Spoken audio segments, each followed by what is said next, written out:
Never has a pathogen affected so many people all over the world. It's extremely virulent and it's scary. It's an invisible threat that brings out people's worst fears. How did the pandemic hit Costa Rica? If you take us back to early March, how did it hit you guys? Tourism got wiped out in Costa Rica. And tourism is Costa Rica's number one moneymaker. So Costa Rica is suffering right now.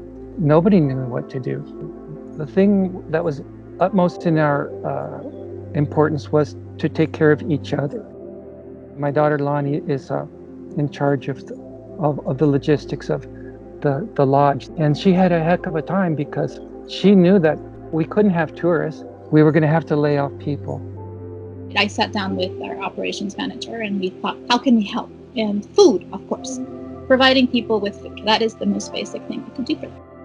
The GoFundMe campaign started as a way to help those people who are going to be out of jobs. From there, we have seen more and more families in need, so that any additional funds will either go to the ones, our own team members who need it, or those families they have identified. So this is kind of a way of helping our team help others.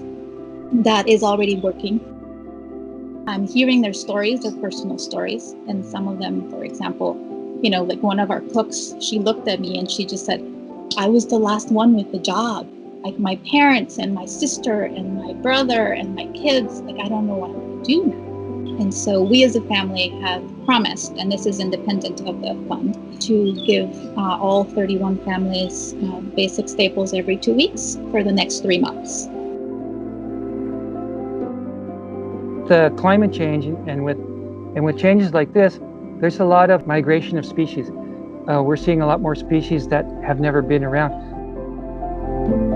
People are realizing how much we have thrashed the planet. We're realizing our connection to the biosphere. This has given us all a time to reflect on who we are, what we really want, what we really appreciate. Right? And one of those is nature. And so I think this will be a global consciousness paradigm shift, hopefully.